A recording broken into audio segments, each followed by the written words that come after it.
Ladies and gentlemen, we move straight into our next discussion. It's the Food CEO's Megapolis. What makes the food business the most exciting business to be in? And why do food leaders feel upbeat that the best is yet to come? Just a few facts. Food is the largest consumption category in India. It forms 57% of the total Indian retail value. We are expected to have a 3.5 times growth by the year 2025. And the food industry will be a 71,000 billion rupee market by 2025. And of course, demonetization will drive the shift to modern formats. Let's put our hands together and meet our panel. Please put your hands together and welcome our special invitee, Mr. Deepak Vora, IFS, Ambassador and Special Advisor to the Prime Minister Lesotho and Guinea-Bissau. Please welcome Mr. Deepak Vora.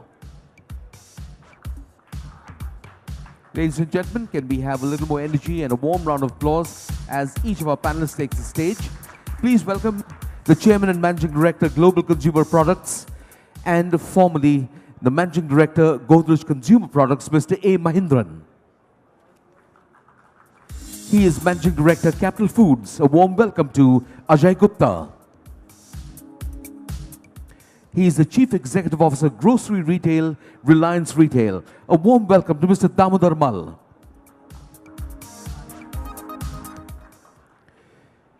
He is co-founder of Grosomax. Please welcome on stage Mr. K. Radhakrishnan. Chairman and Managing Director, Rasna, and Chairman CII National Committee on Food Processing and Ambassador Make in India Initiative, Piruz Khambata. He is Chief Executive Officer, Hypercity Retail. A warm welcome to Ramesh Menon. He is Senior Director, Philips Lighting. Please put your hands together for Sukanto Aich. He is Managing Director, Pizza Hut, India Subcontinent, Yum Restaurants. A warm welcome to Unnat Verma. He is the Managing Director, Vitz Hotels and Kamat's Restaurants. A warm welcome to Vikram Kamath. And ladies and gentlemen, with such a high-powered panel, we couldn't do it with just one moderator. We've got two. So please put your hands together and welcome Chief Executive Officer, Big Bazaar, Mr. Sadashiv Nayak, and Managing Director, Asbicon Group, London, Ankur Shiv Bhandari. It's over to Mr. Ankur Shiv Bhandari, who will be the opening batsman for this entire panel. And we've got an entire 11 waiting for you. Thanks. Thank you so much. Thanks a lot for the kind introductions. Good afternoon, everyone. And I have the honor of starting this discussion with this distinguished panel, looking at the big future for the food business in India. So if I may start with a question to our panel, what in your view over the last 12 months are the key disruptions, if any, in the food scenario, in the Indian food scenario? So if I may start with Ambassador. Very pleased to be here. I'll answer your question in a moment. But before that, my name is Deepak Vora. I'm the handsomest ambassador that India has ever had and the smartest foreign minister that India has never had. I consider myself 120% Draupadi. I have 3 husbands in Africa, Lesotho, Guinea-Bissau, South Sudan, 3 in India, Kargil, Leh, and Bodo land. Ladies and gentlemen, my dear colleagues on the panel, very quickly, in the next 2 minutes, may I tell you how food has transformed the history of our planet? Some of you will remember a terrible fellow called Christopher Columbus. 1492 came looking for us and the idiot found the United States. 1498, Vasco da Gama came to India looking for spices needed to preserve food in Europe. And battles were fought, empires were created. That lasted 400 years till the end of the 19th century, the beginning of the 20th. And the beginning of the 20th century, we see the Coca-Cola colonization of the world, followed by the McDonaldization of the world. और अब पिछले 50 साल से जो हम देख रहे हैं, focus on health foods, natural foods, and so on. Now this is the big disruption, not just in India, but a disruption that is occurring globally. Africa, black Africa, 1 billion people, 15% elite, 85% non-elite. All of them willing to spend money. जब भारत आज़ाद हुआ था, the first figures we have are 1950, disposable income for non-food luxury foods was 10%. Today it is 50% across the board. So there is a demand for food. And the biggest disruption that we are seeing, number one, globalization of taste. आज मैं गिन रहा था कम से कम 500 महिलाएं इस का footfall हुआ था हमारे स्टॉल पर मैं बैठा हुआ था उनमें से 2 ने साड़ी पहनी हुई थी बाकी सब in trousers and skirts and blouses. Like the globalization of fashion, we have the globalization of taste, thanks to Mr. McDonald and Mr. Coca-Cola. The second food mega trend that we are seeing is the youthification of taste. Younger people wanting the same kind of food. Third, the willingness to spend money. Everybody is willing to spend extra money. That's another disruptive thing that we are seeing. And fourth, focus on healthy foods. I also chair the World Forum of Food and Wine. We are an industry lobby body. We lobby for you to give up whiskey and take wine.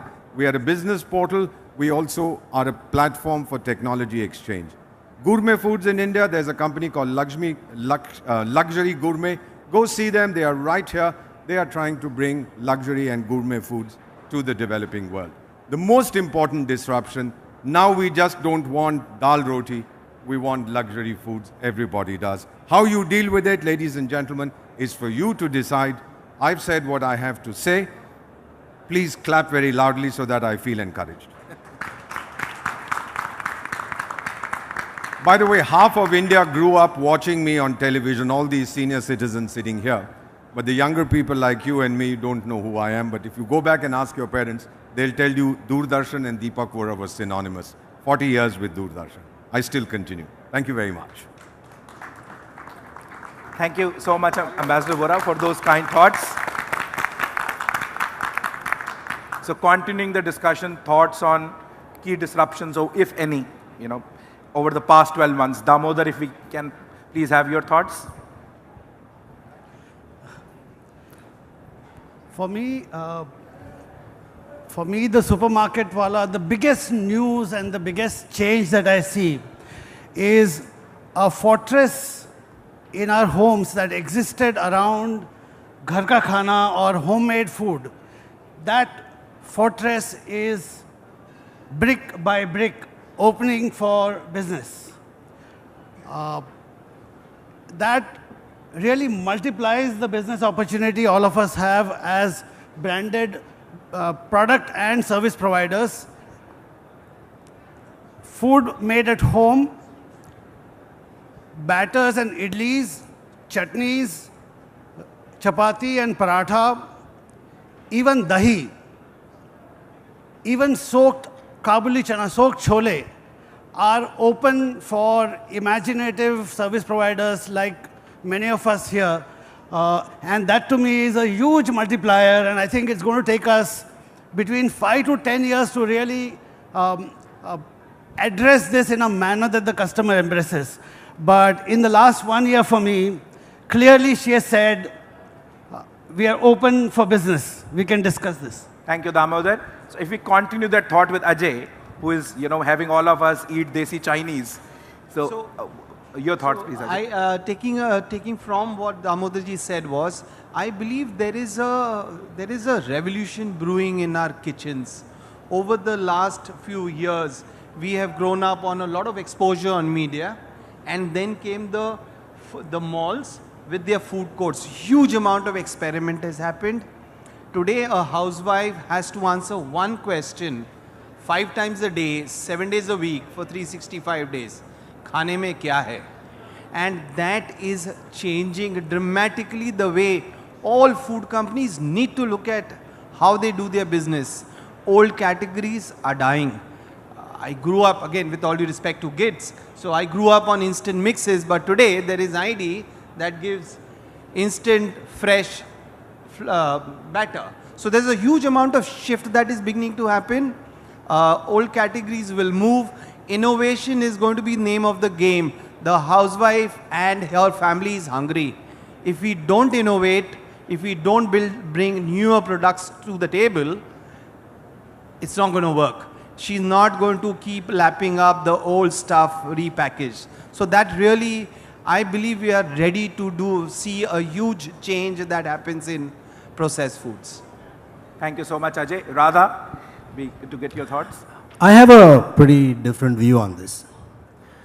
I've been in retail for a while. I have not seen anything change. Okay. If things were to change, in the late 90s when I was involved with the opening of a locality supermarket, the staples used to be 25% of the total sale. Today it is 25% of the total sale. There is absolutely nothing that has disrupted in food. For me, disruption in food is when fresh food disrupts. There are 5 categories, what Western supermarkets call food, which does not exist in Indian retail. So what are those? Meat, delicatessen, dairy, fruit and vegetable, and bakery. These 5 things do not exist in a large form in any of the Indian supermarkets. What you have is branded food. Noodles was launched in 1982. There are various forms of it. Thanks, Ajay. You made some kind of change. But I am not seeing anything different. Okay. There used to be a guy called Nigam who launched Tasty Bite. It is a retort pack launched in India in the early 2000s. It was a retort pack where dal makhani and all meat and everything you could just dip in boiling water and eat. He flopped for 3 years. Now he's flourishing in the US. So I'm sorry, I am not seeing any disruption. And why is this? I think the problem is that the center of the plate of the consumer's home, which is dal, which is rice, which is roti, there is no major player in value added. Everybody is on the periphery of the plate. There is pickle, there is jam, there is sauces, there is soup, but that's not center of plate. And center of plate is 70% of the value of the food that we eat. So I'm not sure the habit of the Indian consumer is changing that fast. I'm very happy it is not changing because we cook food 3 times a day and good, fresh, tasty food. Appreciate your thoughts, Radha. Thank you so much. Big round of applause for Radha. Now, for someone who is managing a big retail chain, Ramesh, your thoughts on the same, building on maybe what Radha said? I almost agree with Radha because I think in this category, multinationals have done a great disservice to the industry by not innovating enough over the last 15, 20, 30 years. And the change that I see in the last few years is the arrival of the Indian startup food entrepreneur. I think all the change that's happened in the Indian palate or in the dining table at home has really been made to happen by these new Indian startup entrepreneurs, whether it's ID or Finger Licks or Chef's Basket or Capital Foods or any of these guys. All of the change is being driven by these startups, and that's the big change. And if that revolution starts to build, I think there can be huge change in this market. And supply creates its own demand. Retailers will grow only when food entrepreneurs start growing, and food retailing is waiting to happen if supply is created by the food entrepreneurs, and I hope that happens. Thank you, Ramesh. Thank you so much. So maybe building on that, this is what we have heard so far is largely at-home consumption. So away from home consumption as managing the Pizza Hut business. Your thoughts? Yeah, so I think over the last 12 months, there have been 2 specific kind of disruptions that have happened. And both these, reflect towards more the service part of the food, the food service part of the business. So in the last 12 months, one has seen the emergence of, food delivery aggregators, food delivery specialists who have democratized, the home delivery business. So home delivery till some time back used to be the play of people who could invest in the infrastructure, who could have the bikes, employ the people, etc. But a large part of Indian restaurant business could not deliver because they could not afford this infrastructure. Over the last 12 months, with the coming in of a lot of these, specialist delivery players, this particular segment has dramatically opened up. And this to me is one big disruption that has happened more in the service element of food service. This is one. The other one, I think someone spoke about this, was in the last 12 months, one has seen, especially in the large towns, emergence of the casual diner. So casual diners were absolutely, static in numbers, not growing, in fact, gradually declining till some time back. But over the last 12 months, one has seen emergence of a lot of local players offering world-class experiences world flavors and world cuisines at affordable Indian prices. So these two to me seem to be disruptions that have happened in the last 12 to 18 months in the food service space. Thank you so much, Unnat. So Mahendran, if we can build on this with your thoughts, from your perspective, maybe building on your past experience as the MD Godrej as well. I think I would agree with I heard about Radha's statement of nothing has happened in the last 10 years as well as the last 1 year. There is no major disruption from my point of view is, as we are saying about 71,000 crores of billions of in 2025. But nothing has happened in India, I think, from a capitalization point of view. When you look at food and beverage as 60% of the FMCG, but if I look at the last 10 years, the investment or capitalization behind that food and beverage is very, very poor, very low in India. And even today, we are looking at international players like Walmart, etc., to come into India, particularly on retail. Indian retailers like you have Big Bazaar and Reliance. And so overall, I feel that investment behind F&B is very poor, and nothing has happened so far. And luckily, I managed to bring Goldman Sachs and Mitsui Japan to invest in F&B in my company. But that is again, it's $100 million, which is nothing. But when you talk about 71,000 billion rupees, we can say that in 2025. But where is the investment coming from? Coupled with the government block of FDI approvals, etc., not allowing the international players, etc. So I think something drastically, if you don't do this 2025 number of 75,000 billion, is not possible. But I would agree that the consumption is raging. The consumption demand, the fire is on, but there is no backup supply chain as well as innovation. And innovation, we are talking about where is the funds behind promoting innovation? There is no funds here. Even in a cold storage, if you took a look at today, the transporting goods which are needed, the cold storage, we are completely undercapitalized in India. So that's one of my... Thank you, Mahendran. Thank you so much. Can I request Vikram to share your thoughts? This? I think taking it a little more ahead rather than just in last 12 months, but in the first phase, perhaps after 2000, we had people going more towards quality. And now in this second phase for the last 5-6 years, there's definitely, and I'm going to differ here with him, there's a lot of change in terms of people's mindset, and maybe may not be much change in retail stores, but when it comes to restaurants and casual dine and eating out, people want to just experiment. And if you see a lot of, like Domino's had launched, 4 different types of cheeses, which was an innovation in pizza. People are trying different types of dosa. People are trying different types of dal, makhani. People want to innovate, perhaps not at home, but when they're going out, they definitely want to try something very different because that's the opportunity to experiment. And the biggest change, I think, is of people wanting to do something exotic, try something different. And that mindset of being willing to experiment, I think that itself is a very big change. And hopefully that'll continue, and it'll allow more categories to open up eventually. I mean, many years ago, I remember as part of the hotel business, if you wanted mozzarella cheese like 18 years ago, it was impossible basically. Then you had one supplier who started, and then he tried and failed, and had cases fought on him that you can't use the word mozzarella, and so a lot of people had to suffer in the cause of innovation, which we've come through that cycle. So now things will hopefully get easier from here. Brilliant. Thank you so much, Vikram. So Sukanto. So Sukanto comes at this from a slightly different perspective as the director of Philips Lighting. I think he has some interesting perspectives to add.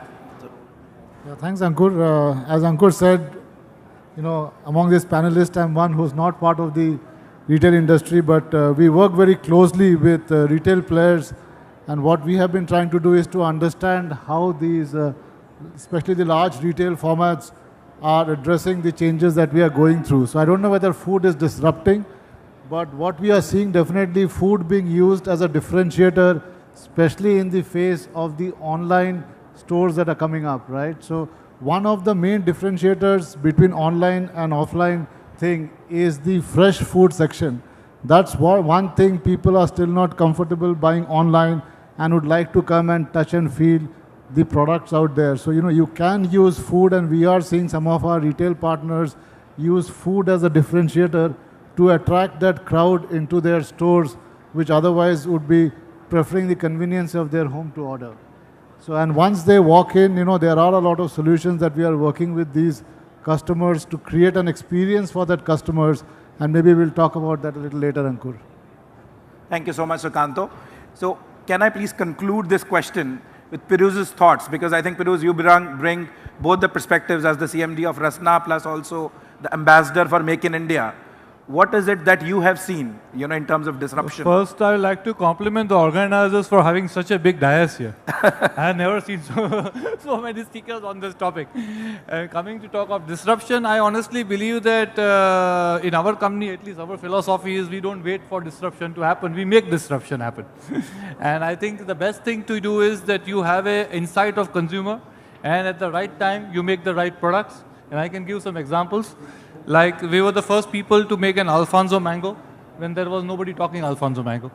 We were the first people to talk of a Nimbu Pani, Ghar ka Nimbu Pani, because we wanted people to find out that there is something Ghar ka which you can get when nobody was talking.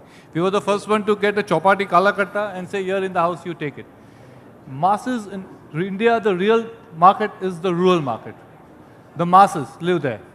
And for the masses, after water, if in the heat, they want a drink, it is only Rasna today, honestly. Because it is the only drink available at 2 rupees with 21 vitamins, minerals. And the good thing is, and there is disruption, the price disruptions, from inception of the product at 2 rupees, it is still 2 rupees. While the 2 rupee has lost value, Rasna is still 2 rupees. What more disruption can I make? Now this is the disruption in these areas, but we don't stop there. I believe Indian companies, there's a huge amount of things we can do abroad. And I believe the real story of Indian food processing industry doesn't lie in this country. It lies abroad. So when I went to the Middle East, which are obviously the most easy markets to be, and I'm here for the Dubai export show in the morning, so I came here, and Dubai, we have a big export. I learned very quickly that if we have to really learn the tricks of the trade, you should fight in their battleground.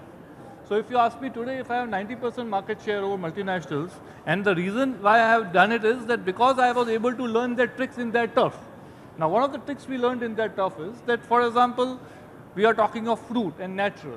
We were the first people in Dubai, forget India, to launch a fruit-based powder, first time in Dubai in '92. And which was at that time called Rasna International, which is now called Rasna Fruit Plus.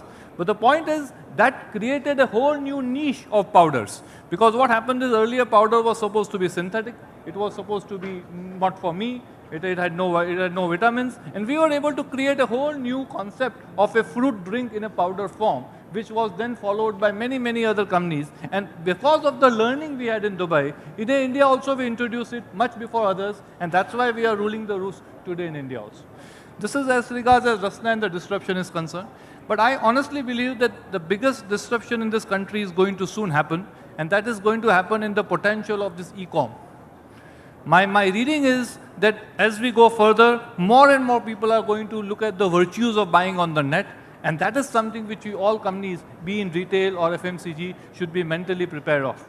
And I think how we can work together, use these forums to really make this happen, because that's where consumer is here. With this, I would like to sort of end. So I think Piruz did mention such a large podium, and I think it's a delight to have two opposing points of view, which we got here. So I'm going to possibly pick up on two, and rather you started the fight. So I'm going to pick up on Damodar and Ramesh, because they said different things. And if we believe that what Radha and some of them said is true, then my two questions to you is that are we really putting an urban lens when we're commenting that there's a large change or there's no change? I think the way Piruz explained just now, maybe there's something happening very differently in the tier 2 towns, which we are possibly not capturing as a group. So one, are we seeing it with the limited lens of the urban market? And second, if we assume what Radha said is true, saying that there's not been enough disruption, and what Ramesh said is true, then have we done enough as retailers to really encourage brands to really go out and experiment and bring about innovation? So I think I just want to build on that question, Ankur. Thank you, Siya. And even Radha wants to add to the fight. I just want to share an incident. In fact, I put it on my blog on LinkedIn as well. The boy who works with me at home, he's from Bihar, Darbhanga. So during Diwali, he wanted to go home. So I said, I'll take you shopping. You want to take something home? And guess what he bought? Oreo biscuits, right? He bought cheese. I said, by the time you reach Darbhanga, this will be flowing. So don't take cheese. But he took all processed food. I can bet you, Oreo's trying to get a 2% sales growth out of the city. There is 99% of India which is not touched by Oreo. I'm just talking one example. Tropicana launched in the early 2000s in Food World when I was in Chennai. It took them 4 years to go to Coimbatore. All these FMCG companies are not reaching out, and this is exactly to your point, Sada, that I believe that 90% of everything sold in the cities is not available in the villages. Still the villages are consuming unpackaged biscuits, which will be 90% of the market, not very far. You just drive from Chandigarh to a village. I remember going there just when I was in Reliance, trying to see whether it's a good chance to put up a store there, and I found that 90% of the biscuits were unbranded. So what are you going to sell there? I think, this to your point, the disruption can also come in just introducing new products. It doesn't necessarily have to be a paradigm shift.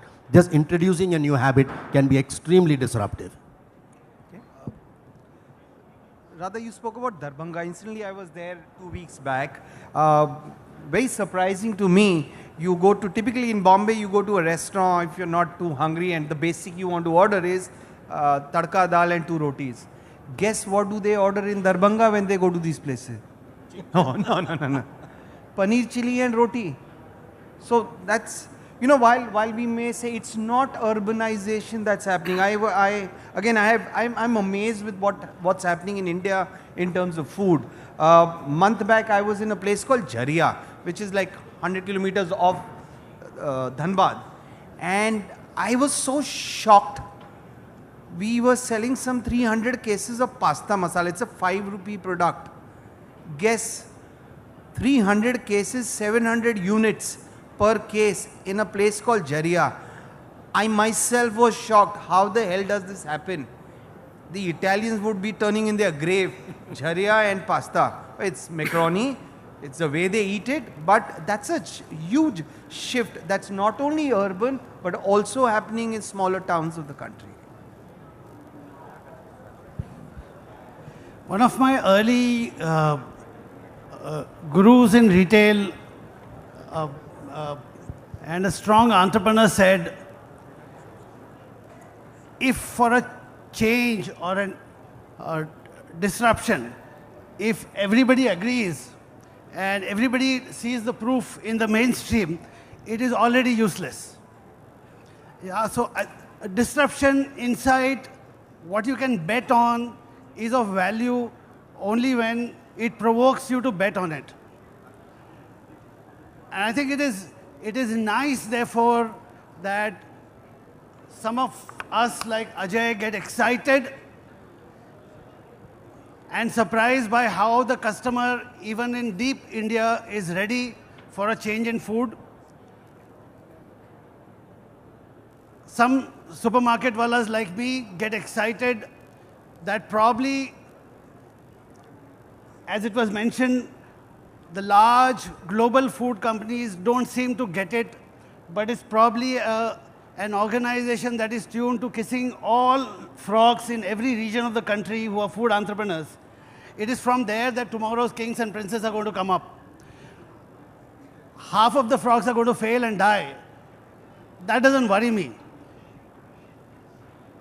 When I kissed, as a retailer, when I kissed a frog called ID Batter 2 years back, its future was unknown. But today in our stores in Bangalore, it is the #2 food brand, and at the rate at which it is growing, in 18 months, it will be the #1 food brand, beating even Amul in our stores. So I stay excited.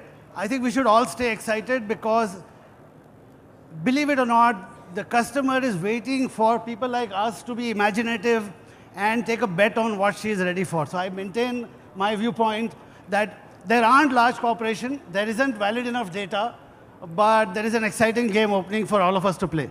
So let's hear Ramesh. I think the excitement is kissing frogs and Italian in Jharia. So the allegation to you is that have you done enough for the FMCG brands to really cause disruption? I think, is it working? Is it working? I think is it working? Yeah. I think the main culprit in this entire thing is the FMCG brands. I think they have not done enough. As much as they would have done in, say, Mexico or or Southeast Asia, none of them have actually gone beyond the traditional, whatever they had in the US kind of a philosophy here. And only then, when the funds start coming and the money starts coming in behind innovation, will actual change start happening in the business. And what do? Like you said, encouraging people like ID. I think we are offering a platform for every startup entrepreneur in India, food entrepreneur in India. You come and use our store as a platform for whatever innovation you want in the store, in your category. And if it is, if you've done it, we'll keep it. If it fails, it fails. If it succeeds, it succeeds. And that's the only way I think we can make this innovation make this change happen. And I tell all the brands that come to me saying that, don't worry about experimentation. You come and experiment in the store. You put your person there. You put your promoter there. Make it work. It's all yours. So I think more and more companies need to do it. More and more retailers need to do that. And if we do that, I think we'll have a larger industry than we are. I think. At the end of the day, food retailing by itself needs to be profitable, and that's really the concern that we have. So I think we'll, Ankur, if you permit, we'll move to the next subject. I think we're broadly in a consensus that there's disruption, but at different levels. Yeah, no, I think absolutely, sir. So my question really, and I'll begin with Vikram and Unnat maybe, I think, and then we'll go on to the other panelists. I think if you look at a adult who's just 20, 21 years today, and down 4 years is going to come into the mainstream of consumption, what have you got to get him excited and come? So we spoke of disruption of a year. Different points of view, and I think we respect those differences. But what would you do for a person who's 20, about to earn, and in 4 years having good enough money to come and consume? What have you got? Maybe we start with both of you and then go on to the other retailers. Today's 21-year-olds are already consuming either through their own income or through their parents' income. So they are a very important target market, no doubt. And in fact, they are already spending. If you see actually today, most 15, 16-year-olds from school itself, their birthdays are planned in a way where it will be at some restaurant, maybe a casual dine, but it will still be planned somewhere. So they're already actually entering the decision-making level on where they're going to spend. As I said, the main thing is to keep things exotic at this age or at the age you're mentioning, when they're entering the field. It's all about trying new things. It's all about what kind of global feel can they get. I mentioned about the different types of cheeses, even in pizza, even in Indian food. If you see in Delhi or in Mumbai or in most of the cities, it's the innovative Indian restaurants like Farzi Cafe and all, who people are at least giving a try. So people are looking at not just going off run-of-the-mill, but when it comes to restaurants, when it comes to F&B, when it comes to, even if you see the kind of beverages, whether in juice, alcoholic, non-alcoholic segment, whatever is also new and exotic has also done very well. In alcoholic also, you've seen so many desi beers and all also launch in a very big way. Non-alcoholic segment also, so many new drinks have come out. So I think that's going to be the driver. But I think a very good point that came up is there are two Indias. There is the one India which is in the rural, where even if they get something of good quality, they are happy. Their innovation in just quality itself is going to be very big, because they are playing catch up, not because they don't want to consume, but because the brands have not even reached over there. And then of course you have the tier 2 or tier 1 cities where a lot of innovation is there, and a lot of these tier 3 or tier 2 people who are working in tier 1 going back are taking a lot of this innovation back with them, ki this is what one should experience. So I think if those brands go in tier 2, and that's where we've seen even with Kamats and all, people have already experienced it when they're working in tier 1. So these brands are wholeheartedly accepted in tier 2, tier 3. Okay. Unnat, how about you? Great points, Vikram. Can we have them? Yeah. Great points, Vikram. Thanks for that. In addition to what Vikram just mentioned, I think around 2 or 3 areas where I feel disruption will need to happen. to basically catch the 20, 21-year-old. And all this comes from observations and insights. So the first area really is that over time, food has moved, the role of food has moved as food as fuel to food as an experience.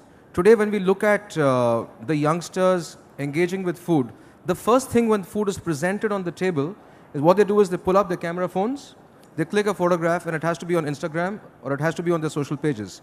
Their experiences talk about, you know, whatever experiences they go through, it really enhances their social standings through the social platforms. So brands that are able to take food as experience to the next level, it could be through the way food is presented, through the way the packaging is done, through the way interactions in the store happens, through the way the entire store look and feel happens. As differentiated as that can be, it will be beneficial for basically connecting with the 21, 22, 23-year-olds. That's the first space. The second I feel is that, again, it's coming in from observation. Today, when you look at two youngsters sitting with each other, they could be communicating with each other, but not physically, not through words. It could be through their cell phones. It could be through their messaging apps. Now, if that is the real world, that people are more engaged in their instruments and gadgets, and that's the way they look at communicating, interacting with each other, food brands need to acknowledge this, and they have to then start engaging with consumers in the way they prefer to. So, for example, in today's scenario, when a group of friends go to a restaurant, they order food, they're ordering through a physical menu card. When the bill comes, the bill is physically being split, and people are taking out cash or the respective credit cards. It's just a very simple example. If all of this can happen through a very simple app on the phone, that particular brand, the first one to do it, will have the preference of these youngsters. So there are brands actually in the Western world where you basically, on the restaurant app, you pick up individually what you need to order collectively as a group, and the bill gets split equally amongst the people, right? So, I mean, these are just early indications of what could be happening in the future, but clearly interacting with youth through platforms that have become their mainstay and their habits is extremely important. The third thing, which is very, very critical, is that, whatever the youngsters are earning today, there is a lot of different categories fighting for the same share of wallet. So when I was growing up, I would spend money on perhaps eating out and some clothes and shoes. Today, the youngsters have to have, split the same money for internet packs, car EMIs, this, that, and the other. So basically, value is key. And youngsters are looking at the best of world experiences at prices they can afford, at the frequency at which they want to go and use the stores, use the outlets. So it's extremely important for whatever service offerings that we have and food offerings that we have, it has to come at prices that are acceptable to youth. So largely food as experience, digital interface with youth, as well as value that can drive massive consumption. Thank you, Unnat. Thank you so much. So Sada, just as we are hearing a distinguished panel, I think there is a thought that is coming to my mind. I think there are two strains emerging here. One is at-home consumption and one is out-of-home consumption.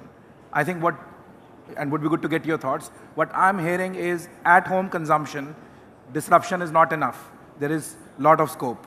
Out-of-home consumption, there is some disruption. There is still a lot of opportunity. So can we build on that? Yes, yeah. So Mr. Mahendran, I think if you to really take on the 2 points, would you say that 4 years down, the customers will still say, I love it to your chocolates? Or would they be pushing you much, much more?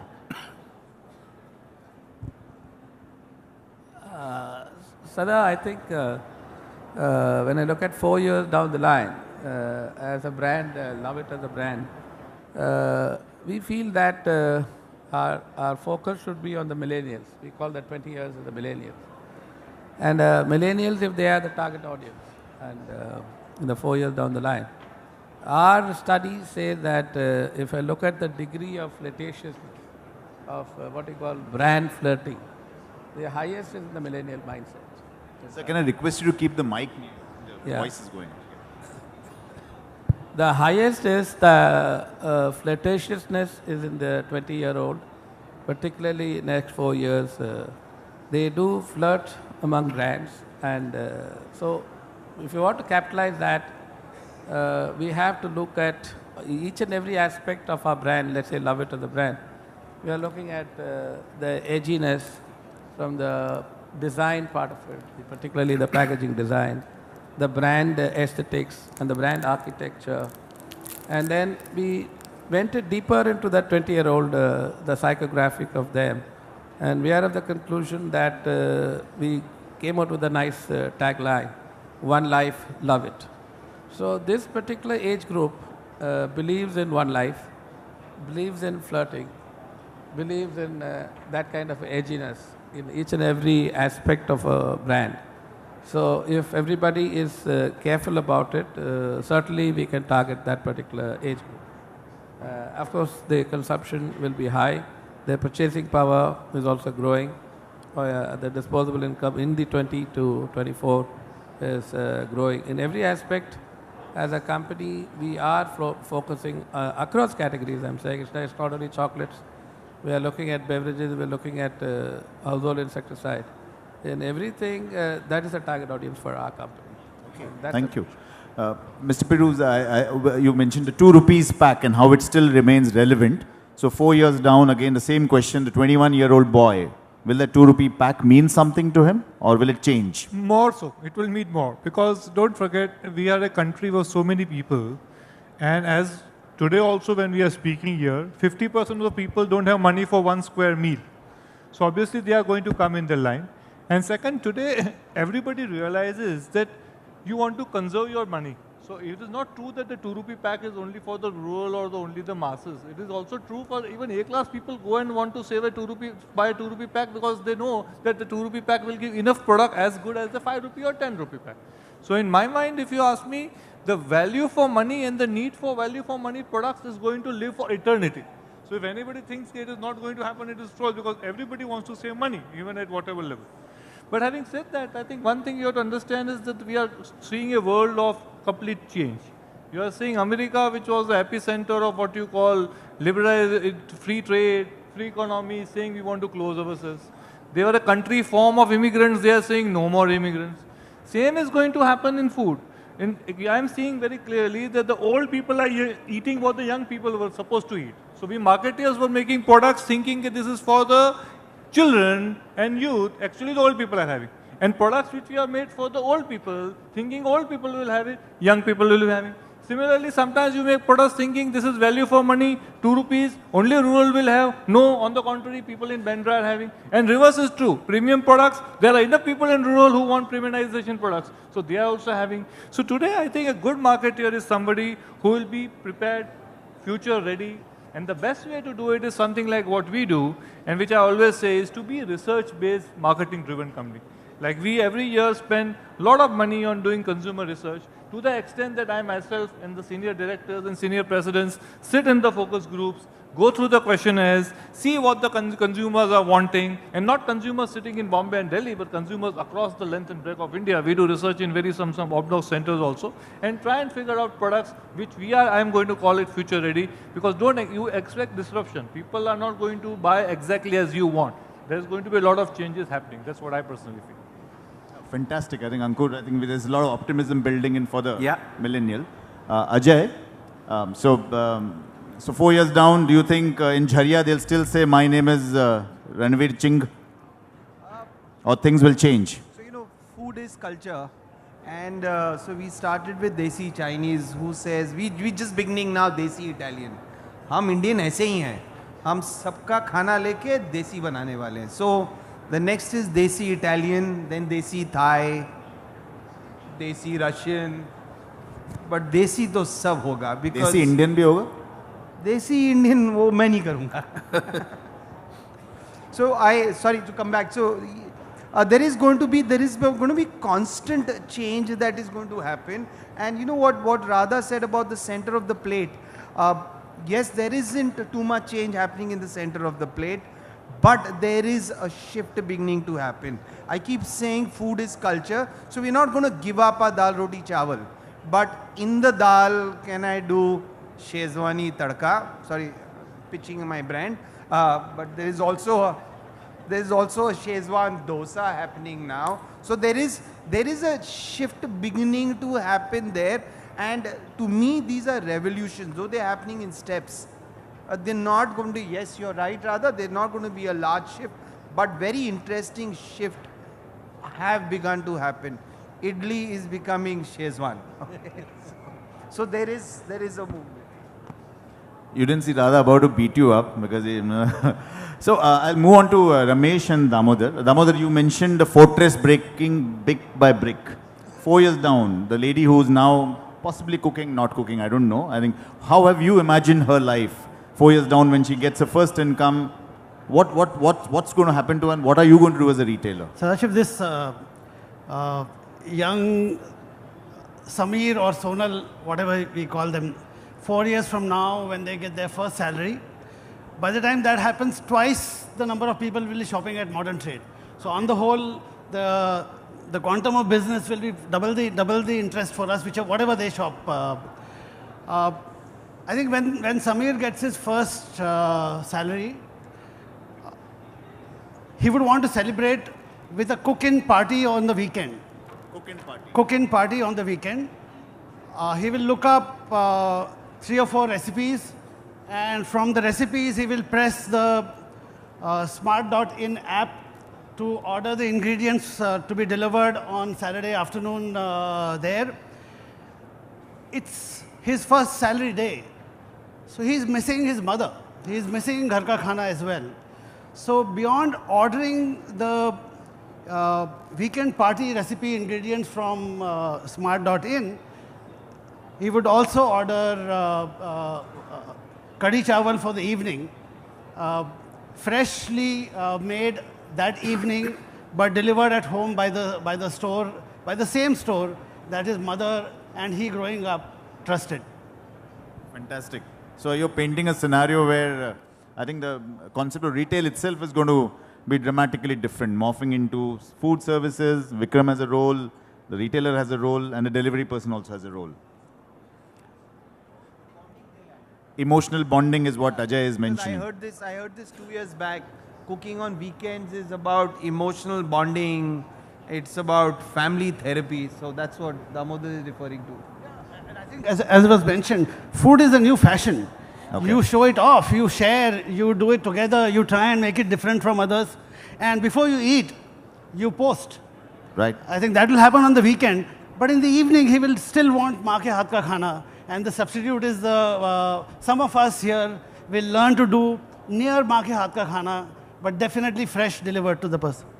Ramesh, maa ke haath ka khana, 4 years down. Just the pessimistic side, I left retail in 2008. I came back to retail in 2016. Nothing had changed. It was almost a sense of deja vu when I came back. I said, what? Nothing has changed. But I'm seeing the change happening a little bit now in terms of the food habits. The dining table has become like a food court. And I think if you look at our upper middle class household, it's really the way we eat has changed. The kids are eating probably Italian. The parents are eating traditional Indian.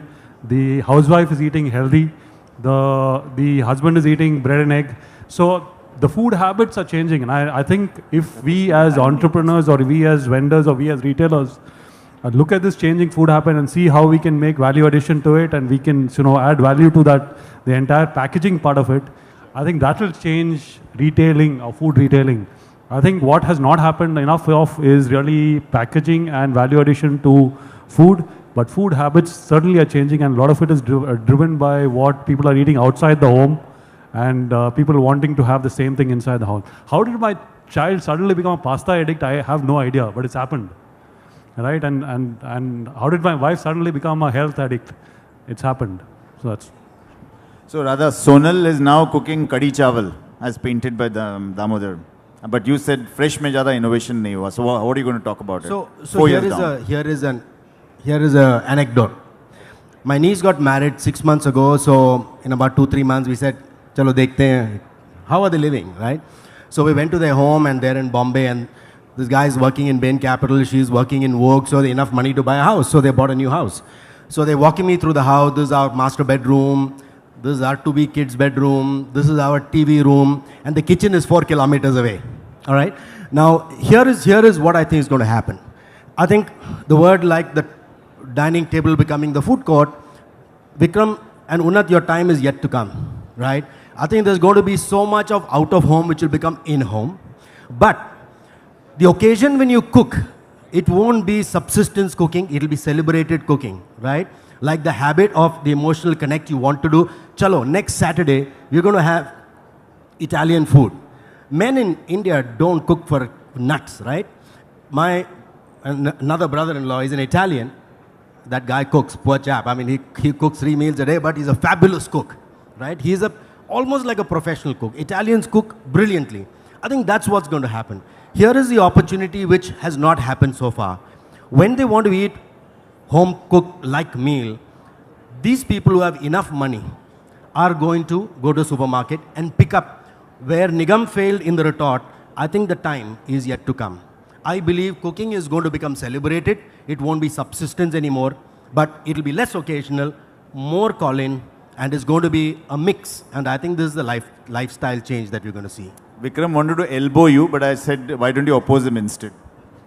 No, I have a completely different view. I feel that people only cook because they have to. And I'm sure there's not one housewife who would like to chill and have somebody else cook for her. And whatever anybody might say, cook for, celebration and coming together and all. People come together when they're eating, not when they're cooking. Whoever's cooking is normally alone in the kitchen and everybody else is out enjoying or watching TV or doing whatever else they are. So I think people are going to eat out much, much more often. People who are eating out once in a month, twice a month, now at least once a week. In many of our cases, it could be 2-3 times a week. So I think people are going to eat out much more often. Their wallet may not permit them to eat out more often, which is why they want maybe a convenience of having the pre-prep done. Because I can tell you as a hotel management student and somebody who has cooked at home, you don't want to cook at home because if you start cooking at home, it becomes homework. And nobody likes to do homework. So cooking at home is only a compulsion, and I'm sure that given an option, it will become much, much less. And the whole idea of having the cutting, chopping done for you is because that's the most painful job in the whole world. Everybody wants to be like on Khazana, where somebody else has chopped everything and you have to just come do the glamorous part of stir frying the wok and then khana tayar hai. So if people didn't have a choice, they would not cook. No, I have a question for you. Wouldn't your restaurant be the kitchen for the colony? That people actually call in food. So I'm not saying they won't eat out, but your restaurant becomes a kitchen. I think Damodar painted that scenario where possibly, as I said, figuratively, I said Vikram will be inside retail and all of it will be coming together. So maybe as we conclude this question, I'll ask Mr. Deepak and Sukanto. You heard both the parties talking about what the future holds. What is your view as an observer? So I think most of us agreed that whatever it be, these millennials 4 years down the line are definitely going to be on the smartphone, right? Whether they're clicking photographs or putting it on Instagram or sending it across, downloading a recipe, etc. The question is, as a retailer, how do you connect with them? And I talked earlier about this whole experience as the guy walks into a store. So a lot of us said that the cooking might be only, as a celebration, not a regular thing. So here's that Saturday meal that, I want to do as a millennial. I have downloaded the recipe, I've got the ingredients out there. I walk into a supermarket, but since I don't shop every day, now I don't know where the pasta part of the store is, right? So what do? Do I spend a lot of time? I don't want to waste time. So what we have done as a solution is inside these stores, we could put up lighting. Since they're all light points, the light points can guide you. As you walk in with your list, there's a store apps. The store apps comes on your smartphone. It sees that it has pasta on your list, and it guides you to this part of the store where the pasta is. So you're spending less time, you're picking up all the things that are on your list. And as you are walking towards pasta, the pasta store, the apps figures out that you are going there to buy pasta. It will recommend there's a promo going on the pasta sauce. Do you want to pick up the pasta sauce? So you are able to give him dedicated, targeted promotions which are relevant for him, which he is likely to pick up, which is likely to complement his list. So the reality is he is going to be on that smartphone, he is going to use it. Is there a way that you can connect? Today with our LED lighting solutions, we can sense We can pick up the data, we can transmit the data, we can put analytics behind it, and throw it back to him in a manner which makes a lot of difference to him. Deepak, Ambassador Vora, your final. Thank you. Thoughts. I've been listening to the discussions. All I'd like to say is, for those who are interested in the African market, I've spent half my career there, now spend half my life in Africa. Follow the AAA formula. Let the food that you export be affordable, let it be adaptable, and let it be appropriate. Very high risk, huge rewards. And if you follow that, come out with smart foods, which the Africans like, you can't go wrong.